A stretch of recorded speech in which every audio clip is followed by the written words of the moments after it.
Welcome to this episode of the Common Cultures Podcast. I'm your host, Simon Eisenbach, and today we have Madison Perkins, who is the owner of Ute Crossfit here in Salt Lake City. Yep. Welcome. Thanks, buddy. Give us like a brief synopsis of you and like what life is like for you and what you do. So I currently own and run Ute Crossfit, like you said. It's a CrossFit gym.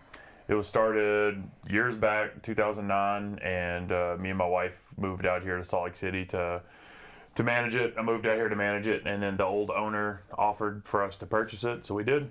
Awesome. And we bought it fully about 4 years ago.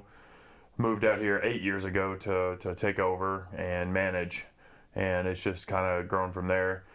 Who I am, that's a long story. Where are you originally from? So I'm from Oklahoma, southeast Oklahoma. Nice. Northern Texas, a lot of people think they're like Oklahoma City, and it's like Utah, Salt Lake City. You know what I mean? Like there's a giant state out there. But I grew up on the. Everyone in New York thinks when you say New York, it's New York City. New York City. And I'm one of them. I lived 4 hours away from New York City. Right. Which is nuts to think, but yes, you're exactly right. Yeah. So I grew up there. Was born in Texas, raised in Oklahoma. Grew up in a small town. We had about 3,000 people in the town. Moved from there to an hour east to go to a college there, and then that's where I moved here from, from that town. So basically I've lived in 3 places, and that's the town I grew up in, the town I went to college in, and then here. So that's a whole lot. Nice. Yeah. Very different places. Yes, very, for sure. Different sizes, for sure. So I lead off every episode with these same 3 questions, just because I like to have a nice baseline of where people are coming from. How would you personally define sustainability? Sustainability depends on, I guess, what context, but just, I mean, I'm talking about it more from like the personal level, not the like green energy level. That's so what I was wondering. Gotcha. No, it's less green, like, less green we're energy. getting weird with this conversation. No, it's because you're exactly right. Is like what is creating sustainability in someone's life look like? Gotcha. To you. So like growing up, I always hated whenever people were like, "Oh, I'm a nature," or what is it? Not nature of habit, but what is it, like a creature of habit? Yeah. So I'm always a creature of habit. I've always, like, when growing up and through college, when I would hear people say stuff like that, it always kind of like made me cringe. I was just like, oh god, like venture out, dude, like have fun.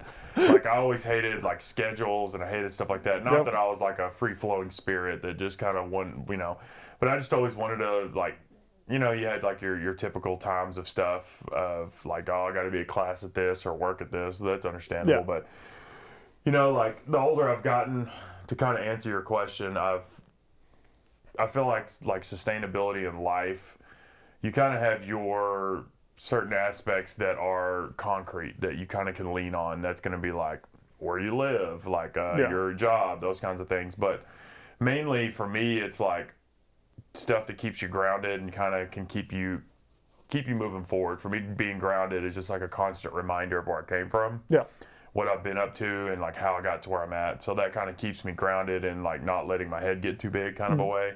But also like the creatures of habit type stuff. Like I eat the same breakfast every single day, and I have for the last like 5 years. 6 eggs. Yeah, actually. Potatoes. So 5 eggs. Cottage cheese, pancake, bacon, toast, and apple, literally every day. But I'm eating the same breakfast every day. But stuff like that kind of keeps me, like, I don't have to think about them. You know what I mean? Like, whenever I always hear, what do they say? Like, I'm trying to think of the word. I don't know why I'm drawing blanks today. But basically, having the same, this is not the word I'm looking for, but having those things, I don't have to think about them anymore. So it's like, I want to get up in the morning, I know exactly what I'm going to do. It's just like whenever you wear like the same clothes every day, you know what I mean? Like you buy 15 black shirts, you're going to wear a black shirt every day. Steve Jobs. Yeah, exactly. I have 10 black turtlenecks, and that's that's one less thing I have to think about. So like being sustainable is like, for me, is just rinse and repeating some certain aspects of my life, and then not letting those things go. I will say it does make it very hard to venture out and to do fun stuff sometimes because I'm like, well, I could go do this, but I'd rather go home. That's fair. But being sustainable, I think, is kind of like finding those habits and those things that they kind of keep you grounded. Like for me, it's I get up in the morning, I eat the same breakfast. Yep. I typically watch YouTube or listen to Spotify, some kind of either music or podcast to kind of get my morning going. And then if I don't have to coach first thing in the morning, or if I have to coach in the evening or something like that, that kind of dictates how I go. But I also exercise every day at around 2 p.m. Yep. And you see me basically there every day. That's basically our daily routine. Yeah, exactly. Yeah. And doing that, and then I go home, and there's variations from each day depending on what's going on. But kind of like those are certain things that. Well, when you're coaching different times of day, I feel like that's like I coach 5:30, 6:30 one morning, 7:30, 8:30 another morning, noon one day, 4 or 5 one day, 6 and 7 one day, and then personal training sprinkled in throughout the week. Yep. So it's very varied throughout, but there are certain things that kind of I try to maintain to keep. I feel like that's kind of what builds sustainability for your life is finding those certain non-negotiables. It's like, I'm going to do this every day. Yeah. This is something that I'm going to do. Everything else will kind of get in the way or be sprinkled around. Yeah. So how would you define community? I mean, for me, I know I'm kind of long-winded when it comes to these answers, but I like to talk. That's fine. For me, I didn't grow up with a lot of family. I had my sister 16 years older than me, so she was out of the house by the time I, was barely done pooping my pants. Yeah. So I had my brother who's 5 years older than me and my mom. And that was it. So I just had my brother and my mom mainly. Yeah. My sister would come in on occasion to visit whenever she was in town. Yeah. So I didn't have very much. I had my grandma and grandpa. They were much, much older than me, obviously. But I just mean like they were pretty old for grandparents, and they weren't there for very long. They ended up passing away when I was pretty young. Yeah. So I didn't have much family. So community is just like your group of friends, your people around you that you talk to every day, that you lean on, that you text nowadays. You send memes to. Those kinds of things. To me, that's kind of like those are the best relationships is when you can have full conversations and memes or gifts. Yeah, and you literally don't say a word.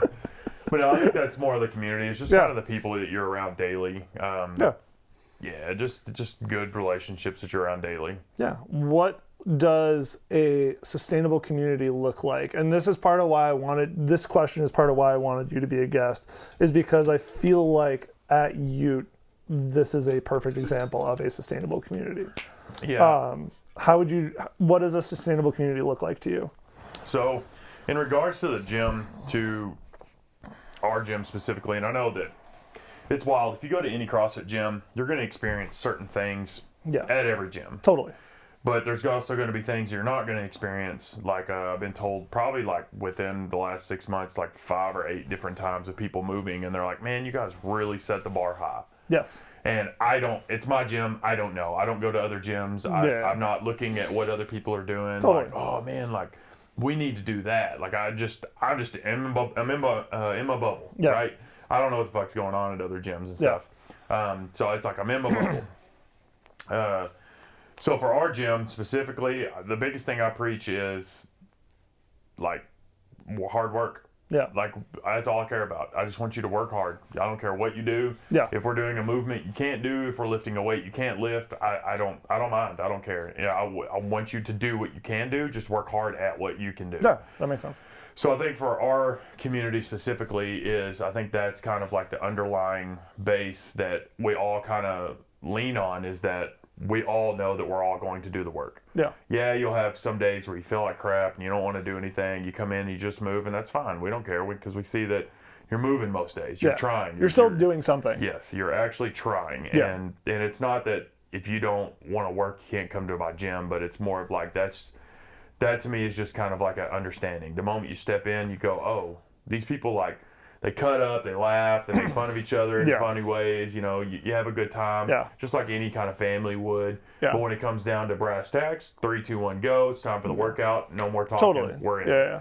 So I feel like for our gym specifically, like how we've created this sustainable community, as you'd said, is we've just kind of put a work ethic out there that we hope that everybody kind of sees and feeds off of and builds from. Is when you're here, you're here to work. You're not here I'm not here to fluff it up. Yeah. Like, it's going to be hard. It's going to be hard. Whatever that version is for you that's going to be hard is what you're going to do. Yeah.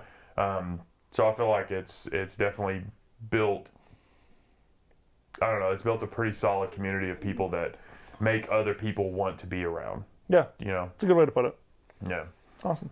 What was life like growing up in Southeast Oklahoma? So Oklahoma was, for me, growing up in a small town, it was I guess you could say slow.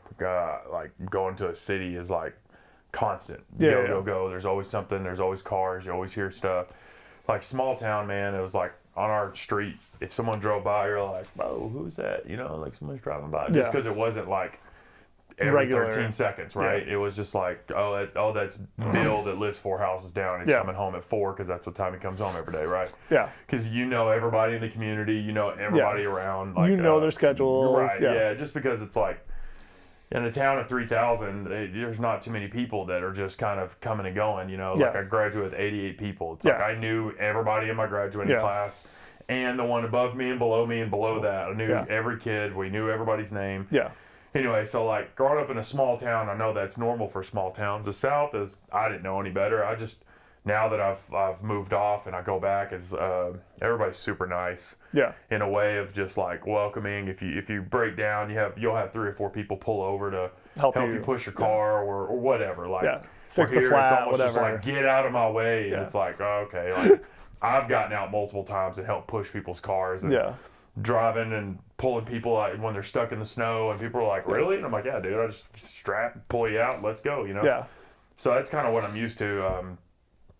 Growing up it was... What'd you enjoy doing? It was simple times, man. It was rider skateboards, rider bikes. Yeah. Like, we played video games. That was back when, like, the 64, like you have sitting over there, was coming out, you know. The best. Dude, so good. Such classics. But, like, we'd go to our friend's house and play video games when it got dark. But during the day, we'd rollerblade. You're all outside. Skateboard. And we'd play football in the front yard. Like, I never played sports, but we would do that. You know, it was just simple, man. It was so much fun. Like, growing up with our friends, we had like 4 or 5 of us friends that I hung out with every day, especially during the summer. It was your core, like, group, or like whose house we staying the night at this night, or, you know, or can we go over to his house? Do you still talk to those people? A couple. Okay. One, my best friend growing up, I still talk to him for sure at least once a week, but sometimes more, sometimes less. We lived together. Like, I stayed the night with him all the time during my later years of high school, and then I got into college. We ended up moving in together, getting a house, and we lived together for I think 6 years. And then he moved off, and since he's moved off, I literally haven't seen him since. And I think it was like 2014, so it's been like 10. Maybe it was before 2012. Sounds like he needs to come to Utah. Dude, yeah, I know, I'd love that. But he's got a kid, his wife, they have a family, and she's a lawyer, so I'm sure she's working 24/7, you know. Yeah.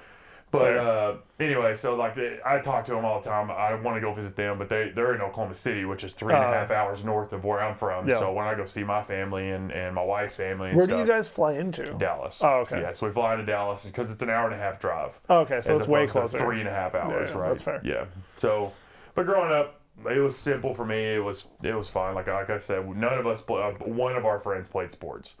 None of us did, so we didn't have like. Did your high school even have we had sports? Football, basketball, and baseball. Okay. Softball, if you're a girl. Yeah. And then we had band. There was also like I was in show choir. Ooh, I was in acting. I would not have guessed show choir. People don't realize I was out there singing and dancing. Yeah, I did that. Is there video of this anywhere? I have some pictures, no videos. Okay. And you just see me just like.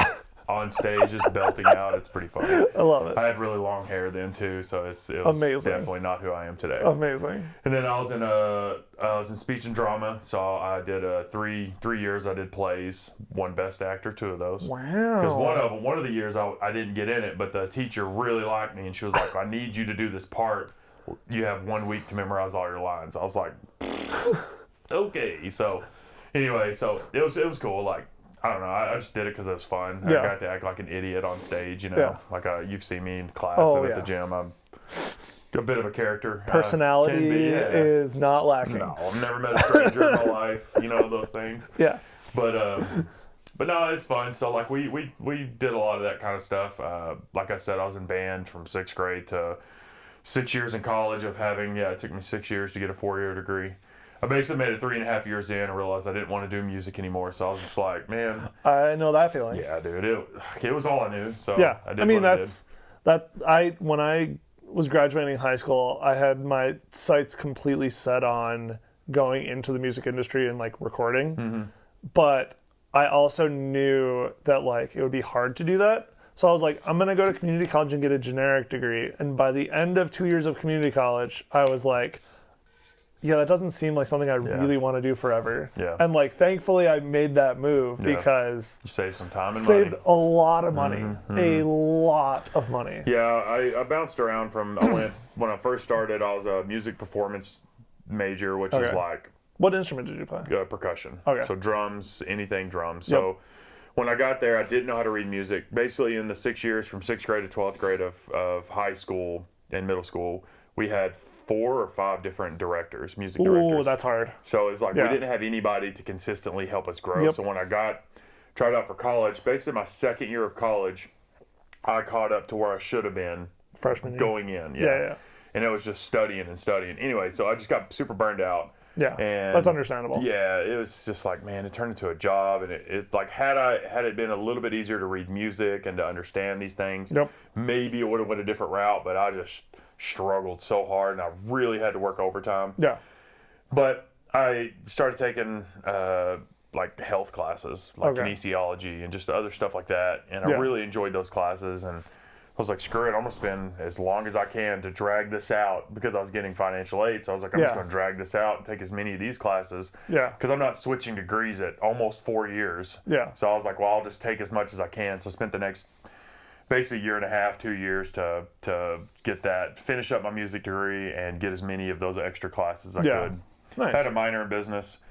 But to kind of bring it full circle, like, for me, growing up, we had our little community of friends. Like I said, I didn't have much family. Like, my wife's family is huge. Yeah. Like, when they get together, they have, like, a cousin's weekend, and it'll be, like, 40 of them. That's wild. Because my wife's dad is the baby of 14. Oh. Yeah. Like, there's 2 sets of twins in that. That's a huge, lot. Right? That's a lot of kids. Yeah. So there's a lot of offspring off of all of that, right? So it's like, so my wife's family... How many grandkids? I have no idea. And, like, I couldn't even guess. It's got to be like triple digits easy. It has to be. That's insane. It has to be. Because Britt has an older brother, younger brother, and then each one of her dad's siblings, I think, all have, multiple kids and multiple kids of their kids, But yeah, so it has to be.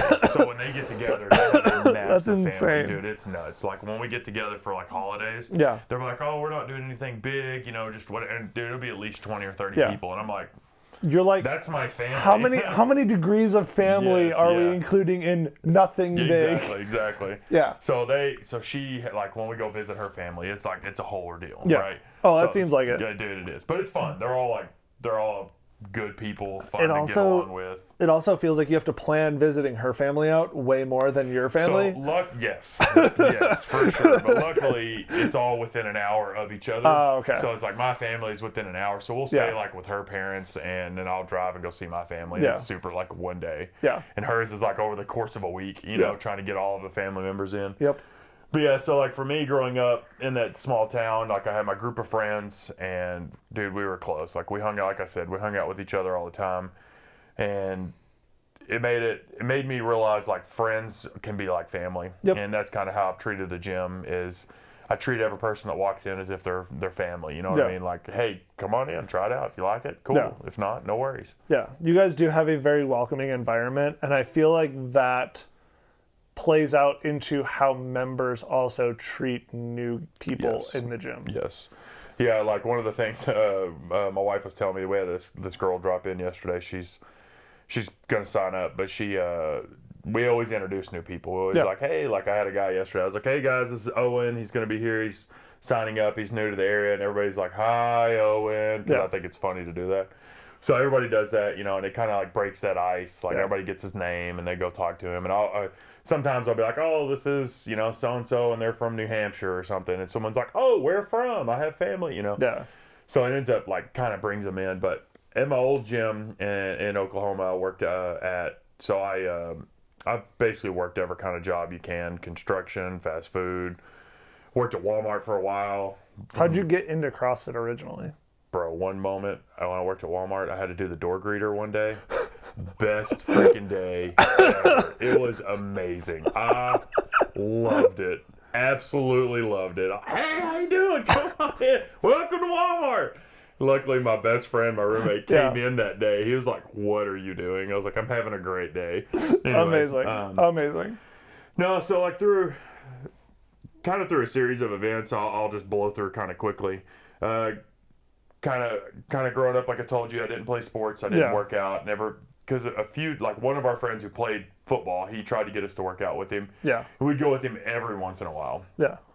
And just the kind of environment that we'd go into, I didn't like. Like, the guys were just kind of douches, and if you couldn't lift a weight, they would just rip on you. Not in like a supportive. Yeah. Like, sometimes it's like, come on, dude. That's all you got? You know, it's like, they would just, like, rip on you. That's really, Yeah. So it kind of put a bad taste in my mouth towards exercise and wanting to play sports. So I just pushed that off. And then I had a friend in college that he was a really big guy. His name was Walton. He played drums. Best drummer I've ever met to this day. Like, he could just make a drum set sing. And it just, if you play music, you understand. I know. You have someone who hits a freaking drum, or you have someone who knows how to make that instrument really come to life. And he was one of those guys. And he worked out, and he was a big guy, and he was like, "Hey, man, no one will stick with me on working out. Will you come work out with me?" Yeah. I was like, "I don't know what I'm doing." So he's like, "I'll teach you." And I was about 60 pounds less than I am now. I was a stream bean. So I'm 6'2". I weighed 160 then. 220 now. I feel that. Yeah. When I graduated college, I was 6'6" and 178. Yes. So you're right there. Yes.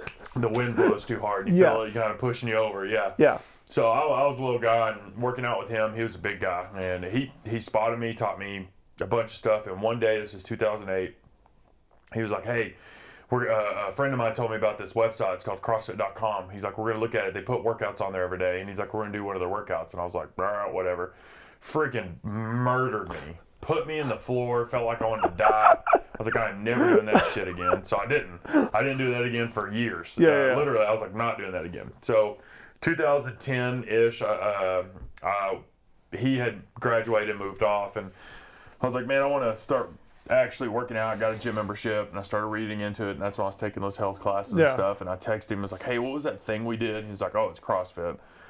So I went on their website, and at the time I was in college still. I was working as a waiter at Chili's. Okay. And so I started dabbling in a little bit of CrossFit stuff. I was trying to read their methodology and what makes a CrossFit workout versus a regular bodybuilding style workout or whatever. So I started kind of mixing and matching, and then one day I waited on this table. It was this guy and two girls. And my boss, my manager at the time, was like, oh, that girl does CrossFit. And I was like, really? And he's like, yeah, she teaches CrossFit. I was like, no way. Nobody else I've talked to, because I've talked to him about it. And the CrossFit Games are on TV. This is 2012. CrossFit Games are on TV. So I'd watch them, and I kind of geeked out. I was like, I heard you do CrossFit. It's like a drug addict, And she was like, yeah, I teach it. And she was like, he's actually my boss. And I was like, oh, that's cool. And I was like really nerding out on him, just whatever. And, I mean, the first rule of CrossFit is you gotta tell everybody. You gotta tell everybody. Yeah, that's exactly right. So I was just super pumped, because back in those days, especially in the town I was in, I worked out at a regular gym. There were no CrossFit gyms. Yeah, that's fair. And they worked for the Native Americans, the Choctaws. Okay. And they have wellness centers, and in the very back of this wellness center was an old baseball batting cage that they tore down. It had rubber floor that they put in rig, and so they were doing CrossFit. Got it. So they needed a job position, and a buddy of mine, he could work out there, because if you weren't native or if you didn't work for them, you couldn't work out in their gyms. That makes sense. Period. And it was free if you worked for them, or if you're native of any kind. If you're a Chickasaw, Cherokee, if you had a CDIB card, which just says that you have Indian blood, you can go there. You just have to have that card. And since I'm white, as all get out, I couldn't go there. But anyway, they needed a front desk person. I applied for that, and the guy was like, "Oh, you're that guy, that waiter that kind of geeked out on us on CrossFit, huh?" And I was like, "Yeah." He's like, "What do you want to do with that?" And I was like, "I want to become a personal trainer and a CrossFit coach." Yeah. And he was like, "Can you come out for an interview?" And I was out in the middle of walking my dog, and I was wearing gym shorts, about to go to the gym and work out. Yeah. And I kind of told him that scenario, and he's like, "Dude, just come out here, you're fine." And I was like, wearing a t-shirt and gym shorts. He's like, "For an interview?" And he's like, "Yeah, I don't care, just come out." That's so funny. Yeah, so I talked, and he was just like, "All right," this was like November-ish. He was like, "All right, he's like, I really like you. I like where you want to go." He's like, "I want to grow this CrossFit scene out here." Yeah. At the point, they had 2 classes a week. They had 13 women. Got it. It was a women's only CrossFit class. Oh. It was Tuesday, Thursday. So I got hired on. He was like, "By the first quarter of next year, I want you certified." And I was just like, "What?" Like, bro, that's in like 4 months, 3 months. You mean to start studying now? So studied, went and took the test, and I was terrified, thought I failed it, and ended up passing it. And then we grew that from, like I said, like 13 women that met twice a week to 220 plus members in 2 years that met 9 times a day. We had 9 classes a day. That's wild. Yeah, or 8 classes a day, sorry. But yeah, so like we had to figure out a way to get people to buy in without buying in, right? You know, monetarily. Yeah. So that's where I learned a lot on how to grow this gym. Was just like, you're 10 minutes late, you got a burpee penalty. That was stupid. You know what I mean? Because people were like, "I'm not doing that, so I'm not going today." Yeah. You know, just other stuff. So we had them meeting 5 days a week consistently. We would have the same amount of people come in every day. Like, we'd have 15 to 25 people classes consistently every day. Wild. You know, and I mean, you guys have like nuts. 30-person classes. Yeah, it's wild. It's insane. It's depending on the class. Like yesterday morning at 6:30, we had 31 people at our 6:30 a.m. class. It was awesome. It was great. But it's just, I mean, I don't know. I feel like a lot of people get overwhelmed when it comes to that, and I'm very loud, so I can control groups very well. Yeah. But also, like, once you realize we're all here for the same reason, like it kind of brings that down. Totally. You know, of like, "Oh, you're in my space." It's like, "No, dude, we're all here. Let's just do your burpees next to me." Yeah. But anyway, so I kind of like learned how to go. We learned how to create a good community there. There were a few aspects about it that I didn't like, but I wasn't the owner, wasn't the manager, nothing like that. I was just a person. I worked the front desk, and I taught a few classes. Yeah. But yeah, so when we moved out here, I just kind of ran with what I knew. And what was the like catalyst for you guys coming out here? So to be completely honest, it was my old boss. Okay. Me and him were pretty good friends for a while. I looked up to him a lot. He kind of had what I wanted. Like, he had a family, he had kids. He was and not that I never wanted to be a boss. I never wanted to be a manager. I never wanted any of those aspirations. But the things that I wanted was kind of like you have a loving wife, you have kids, you have, you know, success, you have a pickup truck that I really like, kind of thing. So I just looked up to him. Yeah. And I've had those kinds of role models throughout my life, and I've never been one to be like, "You have it, I'm going to take it from you." You know, I'm never that kind of person. Yeah. And he was very quiet, and he had a good message, and I felt like what he really did in the beginning was really, really good. But I feel like most things, for some reason, people kind of, I don't know, I feel like they just start getting weird. So it kind of got weird, and I felt like he just really started setting a target on people that we worked with, and it started with people that were kind of threatening what we were doing out there, in a way of like creating division. Yeah. And so he started kind of like picking people off that were doing that, and it started turning into, if you had any kind of, like, if people come in, they would come straight to me and be like, "Hey, I really love the CrossFit program you have here." And I'm like, "Great. Go talk to him." I'm just a coach, you know. It's like, but I'm very loud. Like I said, there's no shortage of personality. Like, when people walk in, you could probably hear me from across the room. Not that I'm trying to be loud. Or it's not probably. Yes, that's true. You hear me? I get told I'm heard in the parking lot a lot. But I'm not trying to be the center of attention. Totally, you know what I mean? Totally. So me and him started butting heads pretty hard, and he basically told me that the only way I can make money, because I was trying to make more money, and he's like, the only way you can make money is if you go to work for a big name gym. Got it. And at the time, Ute Crossfit was they are winning the games as a team.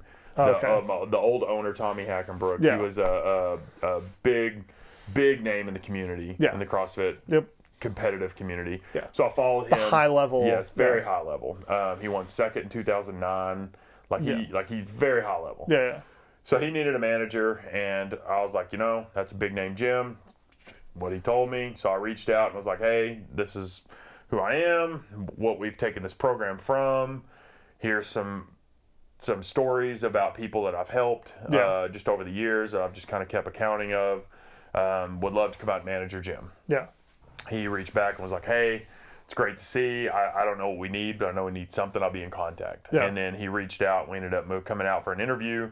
I found out I was one of 30. I didn't know that until I'd already come out for the job. Yeah. I thought he was just like 5 people, and he just was like, yeah, we'll hire you, you know?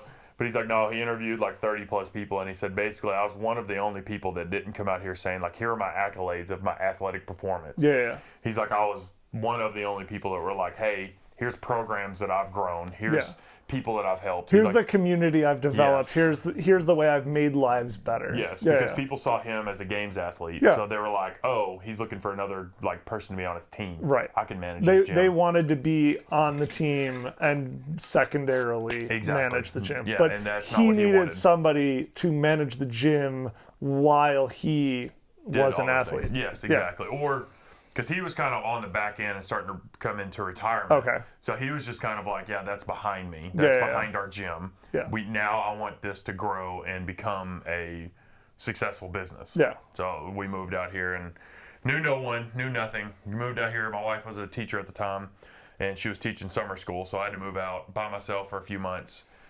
Stayed in a random person. I know him now, obviously, but random person's basement. It was terrifying. It was wild. Was that the scariest thing? Yes, 100%. Because the job I worked for, we were backed by the casinos of the Choctaw So Nation. there was money. There was unlimited amounts of money. Yeah. To give you an idea, I was told when I worked there back in 2008, 2009, that, no, it was 2012. Anyway. Regardless, they said that if they shut down all income, they could run for another 10 years paying everybody the same amount of money. That's how much money they had in their vault. Insane. I was like, wow.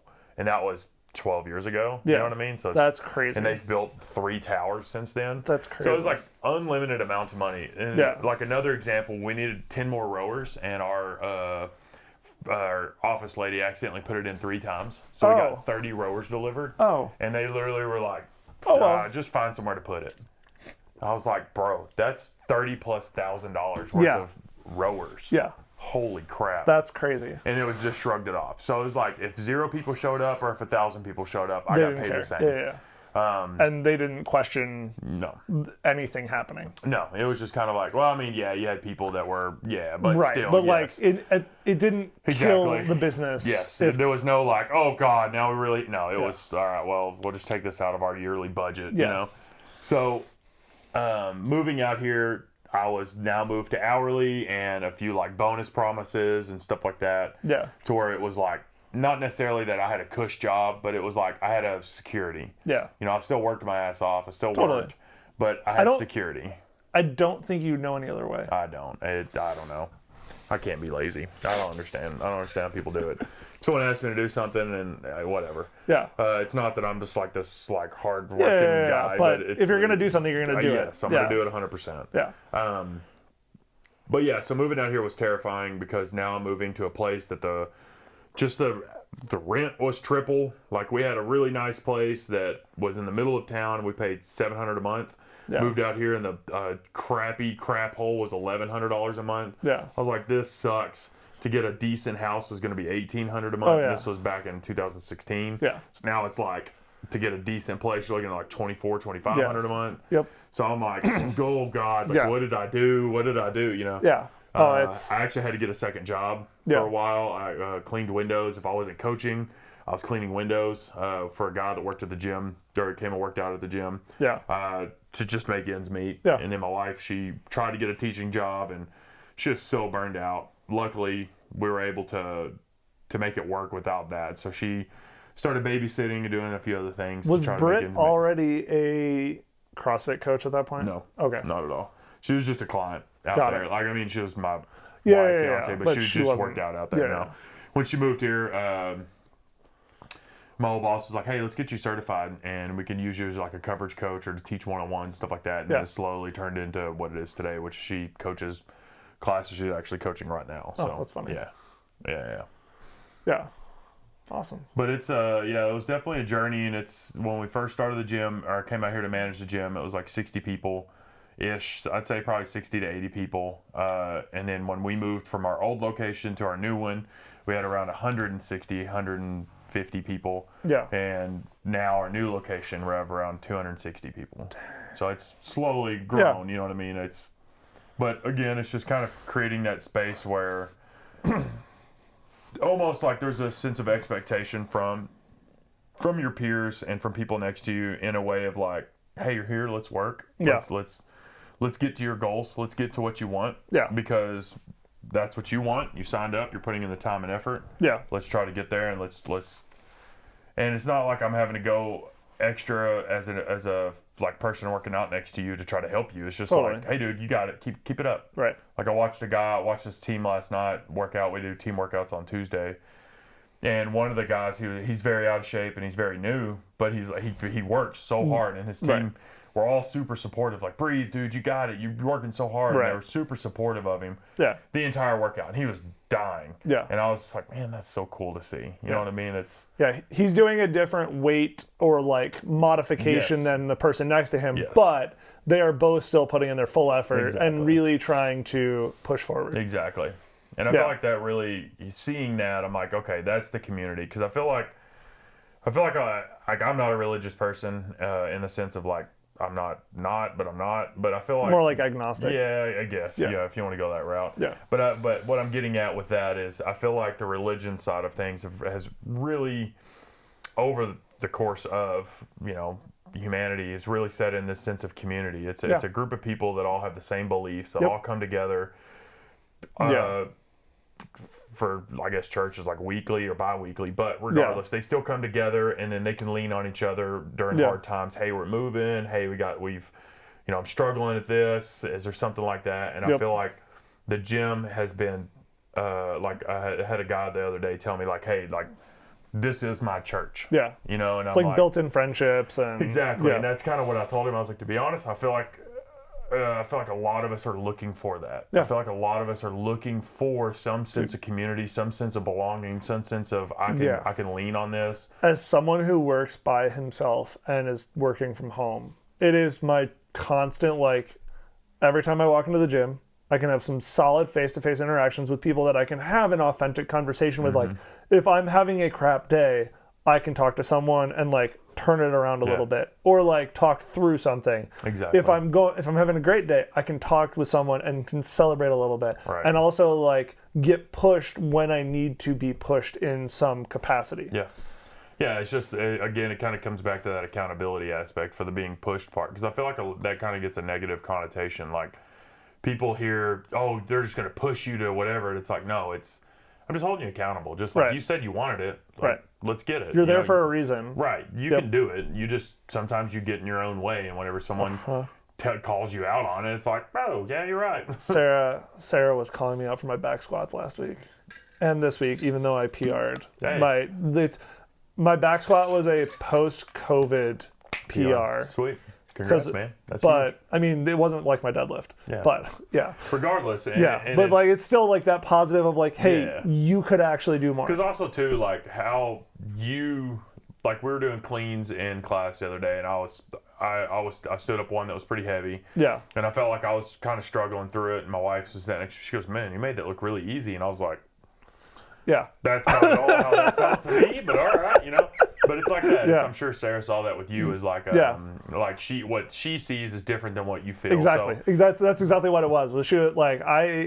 Last week I had done 9 reps of 165 or 185, and she was like, "Oh, you could have done at least 205." Yeah, which is, you don't realize that. And it felt hard. Yeah, but apparently, like you said, it looked easy from the outside perspective. That like my transition to the up from squatting. Right, because now next time you go in a squat, you're going to be like, okay, they said that this looked like this. I just have to trust that. Exactly. But yeah, so I feel like it's just kind of built that. I feel like we've really built that side of things. Like, there's no politics, there's no religion, there's no, because another question I got asked the other day was, we're in Salt Lake City. Yeah. So, but everybody thinks Utah, Mormonism, those kinds of things, LDS, those kinds of things. Yep. And I had someone ask, like, hey, what do you think, like, the percentage of, like, LDS people are here at your gym? And you're like, I don't know. I was like, probably 50, 60%. And someone was like, what? You would never know from most conversations. No, and that's what, like you just said, I don't know. And there's a reason for that. It's because, not that I push that down, like, hey, don't talk about those things. Yeah. But I feel like there's a sense of, when I walk in, I don't feel like I need to talk about those things. Yeah. And if you do, no one shuns down on that. Like, I've had people talk about it. I've had people like, I'm like, oh, what do you guys believe in this? Like, you know, I've had those conversations with people, and it's not weird. You know what I mean? Like, there's those politics side of things, just all the big buzz things that kind of everybody deals with. It's just like, oh, we're talking about this again. Yeah. Like, even post-COVID. I also feel like when people go heavy on those things, other people like shut down or like try to like walk away from it. Yes. And like, and I think that once that vibe is kind of like built in, it's like, okay, this isn't a place for that. And that's what I tell people, my coaches, everybody. I'm like, this isn't a place to talk about those things. Like, if you want to have those conversations, you can go outside. We're here to talk about working out, to talk about like, hey, what'd you lift yesterday? Activities. Yeah, exactly. What are you guys doing this weekend? Oh, you're going out on a mountain bike ride. Where are you guys going? Are you going camping? You Skiing, whatever. Yeah, exactly. I feel like it's more of like everyday life stuff as opposed to like what are the hot topic button ones that I feel like tend to get brought up because no one knows how to have conversations anymore. It's like, oh, I saw this thing on TV, but I feel like the community is like very much that. Yeah. And that's what I try to foster, as much of that, because that's what I had growing up. Like, I had a pretty crappy childhood. Yeah. I feel like people have had way worse than me, to be honest. But I know that I have friends that had it way better than me. Yeah. But whenever we were around all of our friends and stuff like that, like some of my close friends had certain aspects about their life that really sucked for them. Yeah. We never talked about it. Everyone goes through something. And yes. And what I mean by never talked about it, I don't mean like it wasn't shunned. Yeah. It was just like, that's a negative side of life that sucks. I don't want to live in that right now. Right. What video game are we playing? Where are we riding our bikes? Yeah. Hey, can you hit that jump? Yeah. You know, it's just like stuff to kind of detach from those things. And I feel like the gym has very much kind of fostered that vibe. It's a place for positivity and growth. Yeah. And to be able to disconnect. Yeah. Like sometimes, because like I'll have people come in and I'm like, man, they could be fighting with their wife. They almost got into a car wreck on the way to the gym. And maybe they deal with like daily stresses. Let's go into the gym and let's forget those things for an hour. Let's have a good time. Yeah, just walk away from it, and then when we walk back out, we can deal with it again. And exactly. It'll be there whenever you're done. Yeah, but let's leave it for right now. Yeah, because let's work on us, work on our health, work on the things that's going to help you have a longer, healthier life. On that, what do you think the impact is of regular fitness and activity when it comes to like mental health? So yeah, like we were kind of talking about that right before the podcast.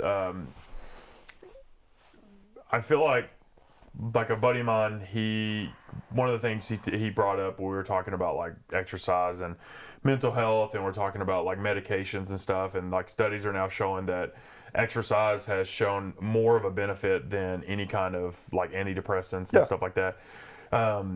There are certain reasons why you would take antidepressants, but being able to exercise, you're creating certain chemical reactions throughout the body that are going to create more positive thinking, more ways of having a better life. And what I mean by that is like, if I'm like, hey Simon, I need help moving this couch, and you're someone that doesn't exercise, doesn't work out, you're like, oh, I'm sorry, man, I can't. And then potentially maybe you feel bad because you want to help your friend, but you can't. Or like you need to move something and you can't do it because you're not strong enough. Or maybe mowing the front yard is just such a massive chore every time you do it because you get so winded and so exhausted. Or if you want to go on a hiking trip and your friend's like, hey, we're going to do this hike, and it's like a relatively moderate hike, but you don't exercise. You're like, man, I can't do it.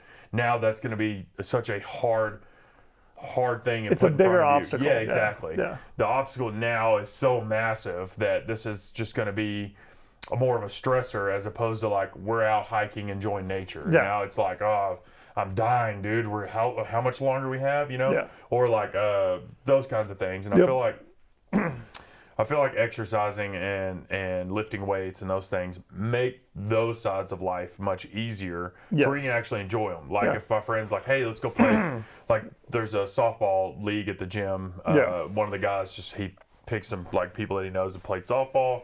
Different things. He's like, let's get a team together. Let's go play. I never played sports, but I'm athletic enough now because of CrossFit that I can participate and I hold my own. I mean, also the summer cookout with kickball. Dude, it's amazing. It's amazing. Right? It's so fun. Speaking of community, right? Yeah. It's so fun.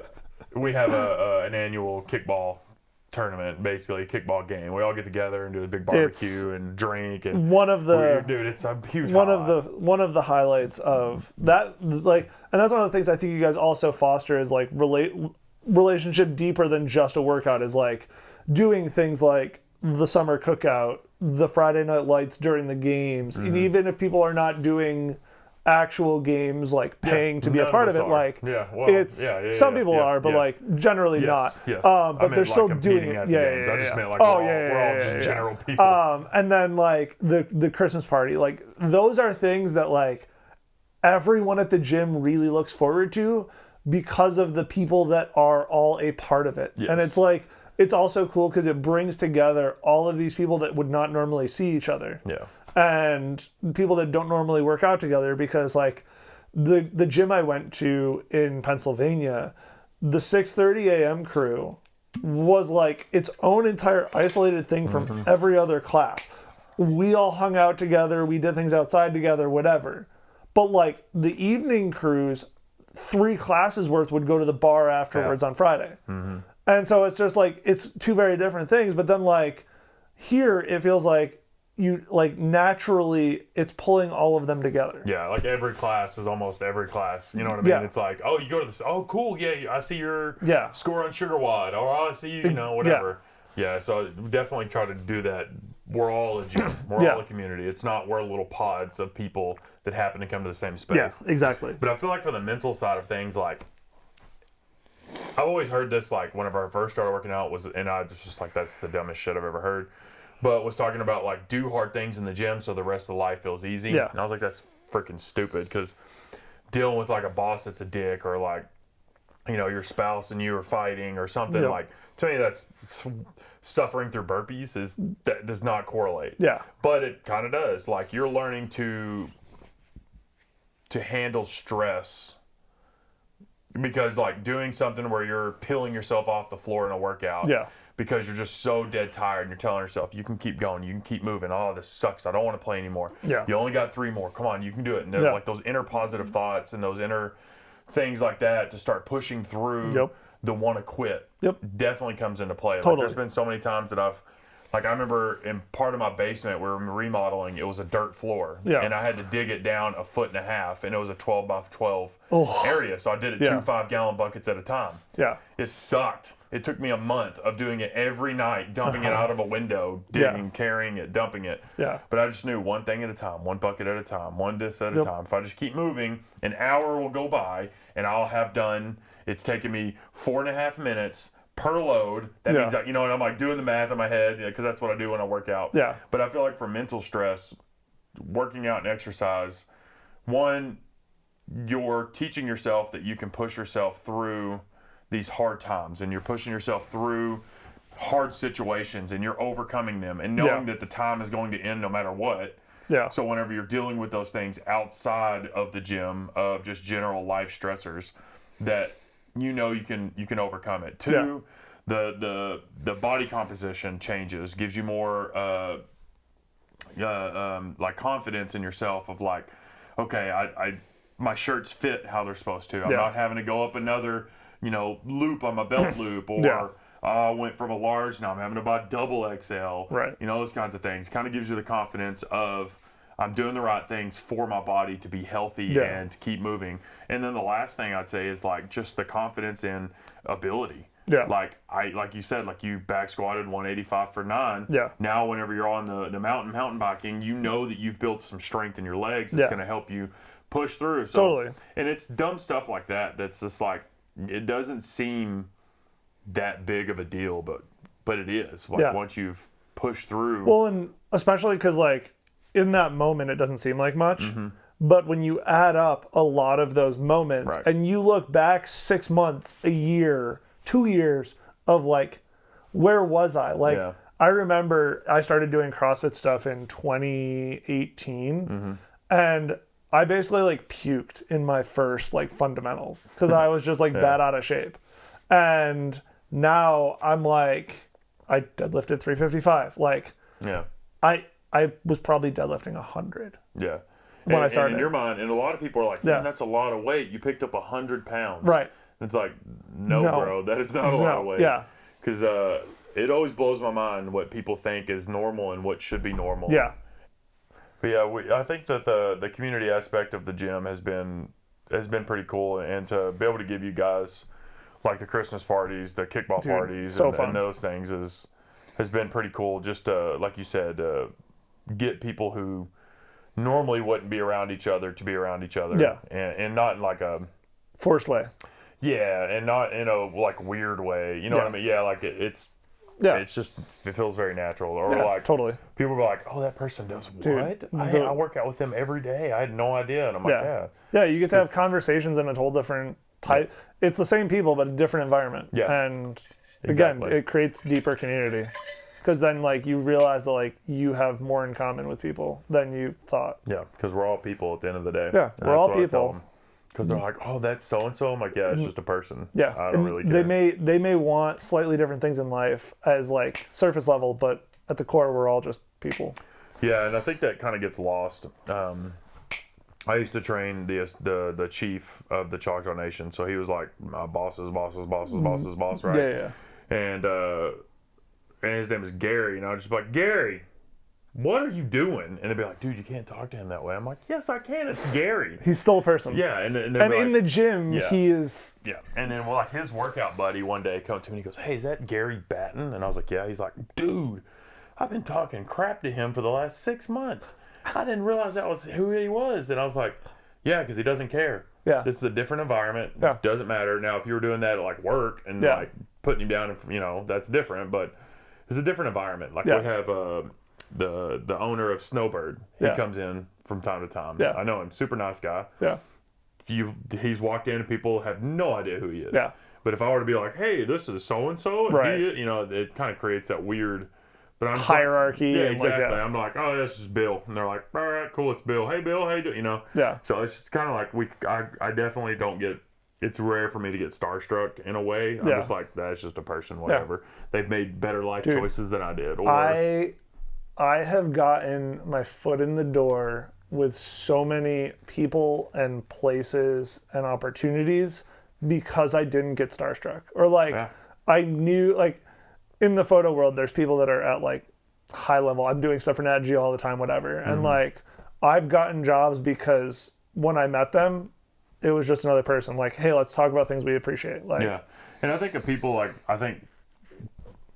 to use your word, I think people appreciate that. Yeah. And in a way of like, you acknowledge who they are, you acknowledge their accomplishments and stuff like that, but not in like I'm going to suck up and brown nose the crap out of you because you got something that I want or something like that. Like, I think because I told my buddy, his name's David, I was like, man, it is wild to think that I know you. And he was like, why? I was like, just because of the stuff that I know, like, you own this giant mountain like your family did. Like, you came from all this stuff. And I was just like, I think that's so cool. And he's like, all right. He understood. He wasn't being a dick or nothing, but he understood. And then we just went on with our day. Like, it wasn't like I was just like, hey, it's good. I wasn't trying to butter him up. I wasn't like, let's do personal training. Like, give me some of your money. It wasn't nothing like that. It was just like, I acknowledged who he was, and I was just like, man, that's freaking awesome. And then moved on from it. Like, one of the things I love about this podcast is I get to have conversations with people that I find really interesting. Yeah. And sometimes they don't even think they're that interesting. And I'm like, no, you are an interesting person. Yeah. And I think it's just because we all see ourselves as people. Like, we're still that 14, 15-year-old kid that's just like, oh, all right. Like, I feel that way. Like, people come to the gym, people say stuff about our gym all the time, and I'm just like, yeah, I just didn't get, all right, I'm going to go home and build some Legos, It's like, I don't. Facts. Yeah, like, literally. Are you excited speaking of Legos, becoming a dad.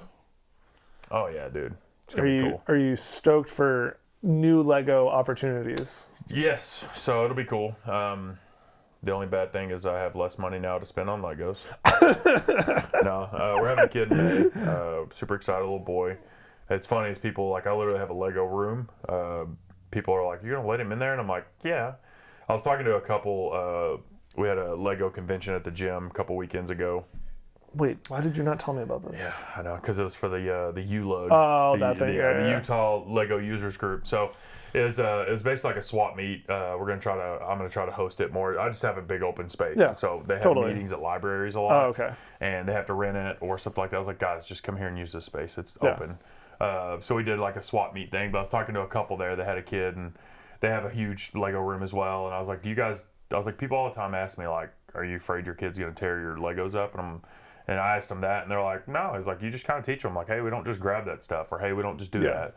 And he's like, they don't do any of that or stuff. there's like Legos that you can do whatever with, and then there's Legos that stay together. Like the Duplo, which are the big ass Legos. So it's like, here, go play with your Legos, go do this. But anyway, I'm pretty excited. It'll be cool I want to take him to like Legoland, obviously, when he gets older. Oh yeah. Take him to like his appreciation for the Lego store will be way cool. You know what I mean? It's like, wow, or you know, those kinds of things, like being able to show off our Lego room to his friends and stuff will be pretty cool, just because it's like, oh, my dad has this thing, you know.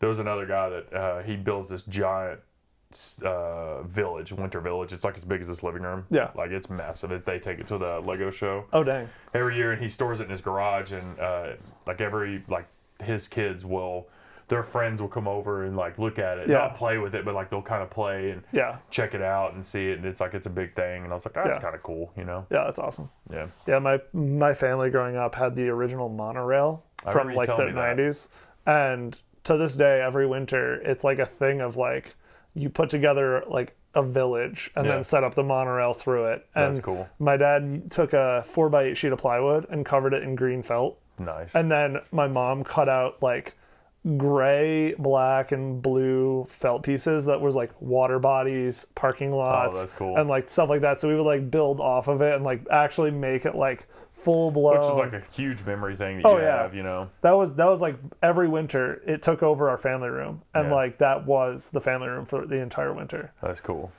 Just makes you like really appreciate those little things as a kid. Totally. A couple years ago, my dad was like, "Hey, the wires are coming apart on the monorail." I was like, I'm figuring out how to fix this. Because like literally they were so old that the insulation was cracking, and so it was just open wires, and we didn't want that for my nieces and nephews. And we were like, this is not going to be safe. Yeah, that's too cool. I wonder how much something like that's worth nowadays.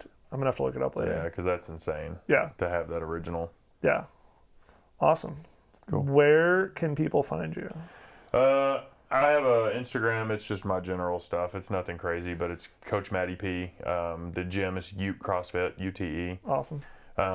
Yeah, I just post workout stuff and Lego stuff. So if you're into that, you might like my Instagram. Yeah, I'm not a big social media like pusher. Totally. Yeah. No, that's fine. It was more for the gym than. Yeah. Ute Crossfit. If you want to follow, we've actually been putting out a lot of good content. A member named Brandon, he's been putting together a bunch of kind of highlight reels of the gym. Nice. So it's pretty cool to see people getting highlighted for their hard work on Instagram. They can show their friends and stuff. So if you want to see updated of that, it's pretty cool. Awesome. Yeah, man. Thanks for coming on. Yeah, thanks for having me. I once again want to thank Madison for coming on to the podcast. It was a pleasure to sit down and talk with him on the record about things we talk about at the gym regularly. We have conversations about community development, and those types of things, and also just what it takes to live a sustainable life in the regards of being healthy and living well. And so I really appreciate his time and coming on to the podcast, and it was a fantastic conversation. I learned a lot about life in Oklahoma that I did not know prior, because I've only spent like a day in Oklahoma. So it was rad. I appreciate it yet again. And next week we have the season finale, Ali Vallarta of CityCast Salt Lake. She is the host there. She is a transplant as well.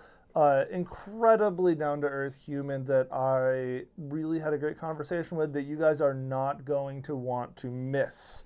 Be on the lookout for that one next Tuesday. Have a great week. I'll see you on the next one.